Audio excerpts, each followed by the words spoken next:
सियासतनामा में आप सबों का स्वागत है और मैं हूं संतोष सिंह। और आज हम सियासतनामा में बात करते हैं कुढ़नी विधानसभा उपचुनाव की। जी हां, आज नामांकन का तीसरा दिन है, लेकिन अभी तक उम्मीदवारी तय नहीं हो पाई है कि कौन वहां से किस पार्टी से उम्मीदवार होंगे। बीजेपी की देर रात तक बैठक चली नित्यानंद राय के आवास पे, लेकिन फैसला नहीं हो सका। कहा यह जा रहा है कि जदयू की तरफ से मनोज कुशवाहा चुनाव लड़ेंगे, उनकी उम्मीदवारी तय हो चुकी है।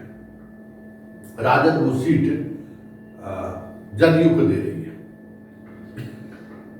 उसके बाद का कुछ और खेल है जिसकी जानकारी मिल रही है कि देर रात तक जब बीजेपी की कोर कमेटी की बैठक नित्यानंद राय के आवास में, कोर कमेटी मतलब पार्टी की नहीं, आजकल बिहार बीजेपी में जो एक कोर कमेटी चलती है, नित्यानंद राय, संजय जायसवाल जो उस कोर कमेटी के सदस्य हैं, उनके बीच देर रात तक बैठक हुई, लेकिन उम्मीदवारी तय नहीं हुई। तो आज सुबह में संदेशा भिजवाया गया है चिराग पासवान को कि आप भी अपने लिए एक उम्मीदवार का चयन करिए।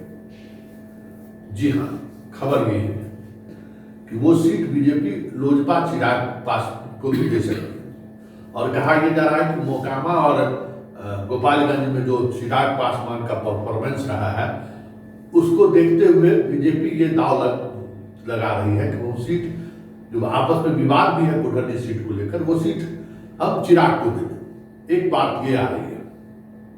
दूसरी बात ये आ रही है कि अगर जदयू के सिंबल पर मनोज कुशवाहा चुनाव लड़ते हैं तो लोजपा चिराग वहां पे उम्मीदवार खड़ा करेंगे, और वो उम्मीदवार होगा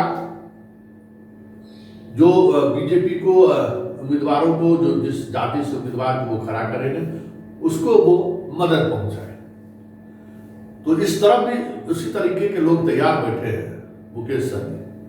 मुकेश सहनी ने भी घोषणा क्या कर रखा है कि अगर सहनी को टिकट नहीं मिला तो हम सहनी उम्मीदवार खड़ा करेंगे। मतलब सहनी वोटर जो कमोबेश ही नहीं, अधिकांशतः अभी भी एनडीए के पक्ष में खड़े होते हैं। अगर टिकट नहीं दिया गया एनडीए की तरफ से सहनी, जदयू की तरफ से तो मनोज कुशवाहा है ही, वहां सहनी राजद के विधायक भी रह चुके हैं जिनकी सदस्यता गई है, तो सहनी अपनी पार्टी से सहनी को खड़ा कर बीजेपी को परेशानी में डाली। तो मतलब यहाँ पे बिहार की राजनीति में एक शिखंडी की परंपरा ये चल रही है कि भीष्म पितामह को अगर मारना है तो शिखंडी को खड़े कर दो सामने। तो दो शिखंडी अपने अपने तरीके से उम्मीदवारों के चयन में लग गए हैं। और इसके अलावा जो सबसे बड़ी बात है कि जो कुढ़नी में जो होने जा रहा है वो सिर्फ नीतीश की परीक्षा नहीं है, बीजेपी की भी परीक्षा है। बीजेपी की परीक्षा क्या है कि उम्मीदवारी तय करने को लेकर जिस तरीके से अब हर एक सीट पर सवर्ण अपनी मजबूती के साथ दावेदारी पेश कर रही है, संकट बीजेपी के लिए नहीं खड़ा हो गया, क्योंकि आरजेडी अब बनिया को लुभा रही है। बनिया वोट बीजेपी से बाहर हो रहा है। गोपालगंज में कुछ भी कहे, 10,000 से अधिक वोट बनिया का कट रहा है। अगर वहां पे भूमियार उम्मीदवारों को अगर टिकट नहीं देते, जो मजबूती के साथ वहां दावेदारी पेश करना शुरू कर दिया है कि हमें सवर्णों पे, अब सवर्ण भी सवर्ण की बात करने लगे कि वहां हम 65,000 है, भूमियार, राजपूत और ब्राह्मण के वोट की संख्या 65,000 है। अब जैसे आप पिछड़ा की बात करते हैं, उसी तरह से आप सवर्ण की बात करने लगे हैं। और अगर आप उम्मीदवारी नहीं देंगे तो फिर हम आपके खिलाफ उम्मीदवार निकालेंगे। तो ये एक अलग तरह का नैरेटिव बिहार की राजनीति में बदल रहा है, ये भी समझने की जरूरत है। तो देखिए कुढ़नी में होता क्या है, किस करवट लेती है वो पिछड़ा और पिछड़ावाद की जो राजनीति है।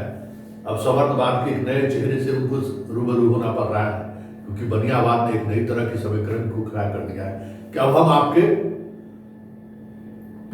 पिठौती वोट नहीं है, मतलब आपका हम कोर वोटर नहीं है कि जिसको अगर हम पीठ दे दिए तो आप पीठ पे बैठ जाइए कि हम आपको वोट देंगे। यही समस्या है। देखिए कुढ़नी में क्या होता है, लेकिन इतना तय है कि बिहार की राजनीति बदल रही है। कास्ट सब कास्ट का दौर अब खत्म हो रहा है। अब एक नए तरीके का